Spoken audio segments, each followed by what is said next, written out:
थेट जाऊया, संजय राऊत बोलतायत. त्यांना निधी द्यायचा आणि विरोधी पक्षाच्या आमदारांना आणि त्यांचे मतदारसंघ कोरडे ठेवायचे. हे घटनाबाह्य कृत्य आहे. हे अत्यंत बेकायदेशीर कृत्य आहे आणि मी तर म्हणेन हे एक फार मोठं लोकशाही विरोधी असं कारस्थान आहे. तुम्हाला जर निधी हवा असेल तर आमच्या पक्षात या. म्हणजे विकास हा पक्ष बघून ठरवला जातो. देशाच्या राष्ट्रपतींनी गांभीर्याने दखल घ्यावी असं हे प्रकरण आहे महाराष्ट्र. इतर कोणत्याही राज्यामध्ये असं घडलेलं नाही. जरी भारतीय जनता पक्षाची सरकार काही राज्यात असली तरी हे उद्योग फक्त महाराष्ट्रात सुरू झाले आहेत. मला वाटतं की सध्या या राज्याला राज्यपाल नाही आहेत आणि अर्थात राज्यपाल असले तरी काही फरक पडत नाही, कारण ते सुद्धा भाजपचेच हस्तक असतात. हे प्रकरण न्यायालयात सुद्धा गेलं होतं, निधीचं असमान वाटप. आणि आता तर जे आमच्या आहेत त्यांना त्याच आमदारांना निधी, मग इतर आमदार निवडून आलेले नाही आहेत का? इतर आमदार सुद्धा इतर पक्षातले प्रथमच निवडून आलेत अनेक ठिकाणी. मग काँग्रेसमधले असतील, राष्ट्रवादी काँग्रेसमधले असतील, शिवसेनेमधले असतील, हे त्यातले बरेचसे आमदार हे प्रथम निवडून आलेले. पण यांची डोकी फिरलेली आहेत. अहंकार आहे, मस्तवालपणा आहे, मगरुरी आहे आणि जनतेचा पैसा हा माझ्या खिशातला पैसा आहे अशा पद्धतीनं वाटप आपापल्या लोकांमध्ये हे सुरू आहे. गंभीर आहे. काही होणार नाही. ही लाच आहे. 5 कोटी रुपये ही लाच आहे. मी त्याला विकास निधी वगैरे म्हणत नाही. आपापल्या आमदारांना दिलेले 5 कोटी ही एक प्रकारे लाच आहे.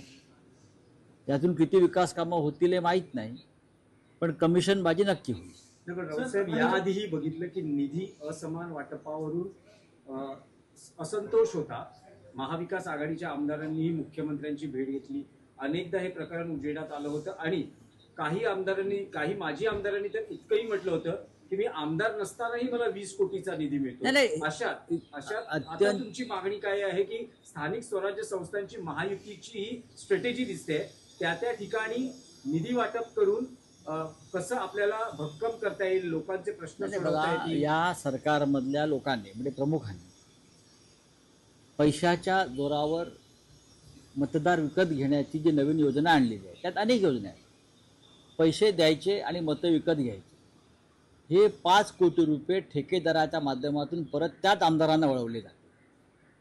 हे जे 5 कोटी दिलेले आहेत हे ठेकेदारांच्या कामाच्या नावाखाली पुन्हा त्याच आमदारांच्या हातामध्ये कॅश येईल आणि मग ती मतदारसंघामध्ये मतदार विकत घेण्यासाठी वापरली जाईल.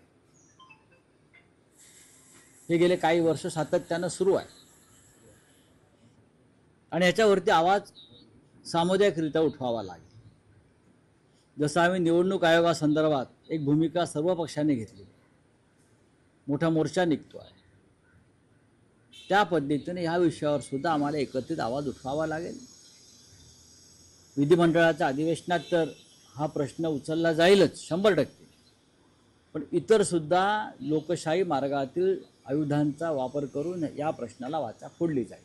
प्रश्न आहे तो म्हणजे अंबरनाथचा प्रश्न आहे. त्या दिवशी दरम्यान आनंद जे त्यांचं थिएटर नाटकचं उद्घाटन, त्या दिवशी एक ॲम्ब्युलन्स जी आहे ती यांच्यासाठी तासामध्ये लावण्यात आलेली होती. त्यामुळे अंबरनाथचं उपजिल्हा रुग्णालय आहे, त्या ठिकाणी एक महिला हार्ट अटॅकची पेशंट आली होती, तिचा मृत्यू झाला. जे तिला घेऊन आले होते त्यांचं असं म्हणणं आहे की तिथे ॲम्ब्युलन्स नव्हती दुसऱ्या रुग्णालयात घेऊन जाण्यासाठी, त्यामुळे तिचा मृत्यू झालेला. VIP कार्यक्रमासाठी ते ॲम्ब्युलन्स वापरले. आणि जे जिल्हा रुग्णालय आहे त्यांचं असं म्हणणं आहे की ती कंडिशनच नव्हती, 15 मिनिटांमध्येच तिचा मृत्यू झाला. त्यामुळे याच्यामध्ये 2 गोष्टी आहेत. एकनाथ शिंदे यांचे चिरंजीव श्रीकांत शिंदे यांनी मधल्या काळामध्ये एक ॲम्ब्युलन्सचं टेंडर काढलं होतं. विसरलात तुम्ही? किती कोटीचं होतं हा आकडा सुद्धा विसरला. 800 कोटीचं टेंडर ॲम्ब्युलन्ससाठी काढलं होतं. मग त्यातली एखादी ॲम्ब्युलन्स आपल्या वडिलांसाठी तरी का पाठवली नाही? जनतेसाठी ते ॲम्ब्युलन्स आहेत. आधी तुटवडा आहे. एकतर या 800 कोटीचे ॲम्ब्युलन्स अद्याप रस्त्यावरती आलेले नाहीत, पैसे हजम झाले. 108 नंबर करेक्ट. आणि गरिबांना अशा प्रकारे ठार मारायचं, जिल्हा रुग्णालयातली यंत्रणा वापरायची. तुम्ही इतक्या 800 कोटीचे ॲम्ब्युलन्स विकत घेतल्यात ना, मग त्यातली तुमच्या ताफ्यात ठेवा ना एखादी ॲम्ब्युलन्स. आणि असं काय धाड भरली आहे या लोकांना ताफ्यामध्ये ॲम्ब्युलन्स ठेवायला? राष्ट्रपतींना ठेवली जाते मला माहिती आहे, प्रधानमंत्र्यांना ठेवली जाते. हे कोण आहेत? माझ्या माहितीनुसार जो प्रोटोकॉल आहे सुरक्षा व्यवस्थेचा, त्याच्यामध्ये राष्ट्रपती किंवा परराष्ट्रातले जे प्रमुख येतात त्यांच्यासाठी, देशाच्या प्रधानमंत्र्यासाठी, उपराष्ट्रपतीसाठी ॲम्ब्युलन्स त्यांच्या ताफ्यात ठेवली जाते. पण हे राष्ट्रपतीच्याही वर झालेत सगळे किंवा मोदींच्याही वर झाले, त्यातून त्यांच्या ताफ्यात आहे ना, मग माझ्या ताफ्यात का नाही? फडणवीसच्या ताफ्यात 2 ॲम्ब्युलन्स आहेत, मग माझ्या ताफ्यात 4 ॲम्ब्युलन्स पाहिजे. अशी ही प्रोटोकॉलची स्पर्धा आपल्या राज्यात सुरू झालेली आहे. त्याच्यातून ही निरपराधांचे बळी गेलेले आहे. राऊत साहेब, 2 दिवसांपूर्वी राज्याचे मुख्यमंत्री सोलापुरात होते. त्यांनी स्वर्गीय सुधाकर परिचारकांच्या पुतळ्याचं अनावरण केलं.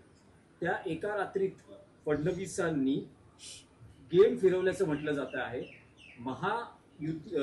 5 माजी आमदार हे फडणवीसांच्या संपर्कात आहेत. त्यातले महायुतीतच फोडाफोडी दिसते. 3 माजी राष्ट्रवादीचे आमदार आहेत. तर दिलीप माने यांच्या पक्षप्रवेशाला भाजपतूनच विरोध होतोय.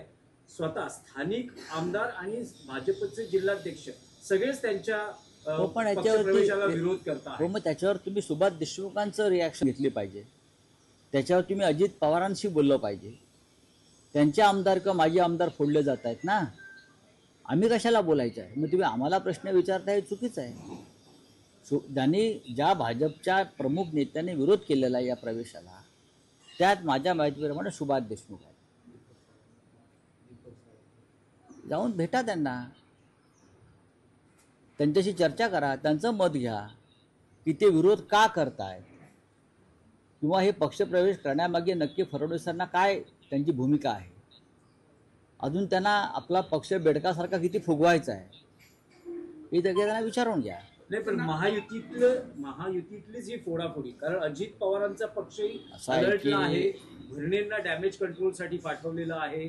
बरं, असं आहे की मी तुम्हाला पुण्यामध्ये जे चाललं आहे दंगेकर विरुद्ध मोहळ, हेही आपल्याला आरोपांचं युद्ध बघायला मिळतं आहे. मी आपल्याला काल सांगितलं ना, ऐसा कोई सगा नाही जिसने भाजपाने ठगा नाही. भाजपा सगळ्यात आधी आपल्या मित्रांवरच वार करते. भाजपा सगळ्यात आधी आपल्या नात्यागोत्यांवरच वार करते. व्यक्तिकेंद्रित राजकारण सुरू झाल्यामुळे भारतीय जनता पक्षामध्ये असे प्रकार सुरू आहेत.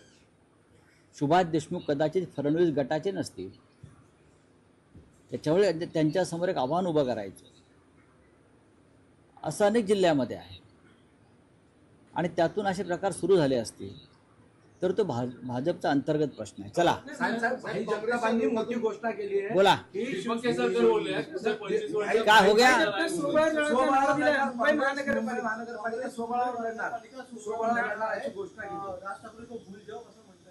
बोलू द्या ना, क्या हिंदी में क्या है?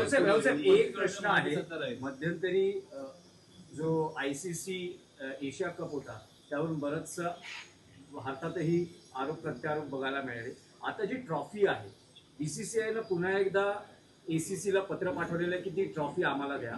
आणि ACCचे अध्यक्ष जे पाकिस्तानचे PCBचे अध्यक्ष आहेत ते म्हणतात की तुम्हाला ट्रॉफी आमच्या हस्तेच स्वीकारावी लागेल, माझ्या हस्तेच स्वीकारावी लागेल. याच्यावर जय शहाला प्रश्न विचारा तुम्ही, तो अमित शहाना विचारा ना. जय शहा ह्याच्यातून नक्की तोडगा काढतील. जय शहा यांच्या इतका क्रीडा क्षेत्रातला निष्णात प्रशासक गेल्या 50 वर्षात देशात झालेला नाही. त्याच्यामुळे ही जी पाकिस्तानातून जी ट्रॉफी आहे, अहो बलुचिस्तान आणि पाक व्याप्त काश्मीर घेण्याची भाषा आपण करतो आहोत आणि एक ट्रॉफी नाही घेऊ शकत आपली स्वतःची. कालच आपले राजनाथ सिंग म्हटले तर संपूर्ण पाकिस्तान ब्रह्मोस मिसाईलच्या नियंत्रणाखाली आहे. त्याच्यात ट्रॉफी पण आहे ना. मग राजनाथ सिंग, अमित शहा, जय शहा यांनी एकत्र बसलं पाहिजे आणि भारताची ट्रॉफी कशी आणता येईल या संदर्भात त्यांनी एक स्ट्रॅटेजी केली पाहिजे. जय शाह म्हणजे महान माणूस आहे फार. Sir PM Modi sir Hindi केवळ पक्षावर अवलंबून नसतो असं म्हणतायत खासदार संजय राऊत. निधी केवळ सत्ताधाऱ्यांना दिला जातो आणि ही लोकशाही नव्हे असं देखील राऊतांनी आरोप केलाय.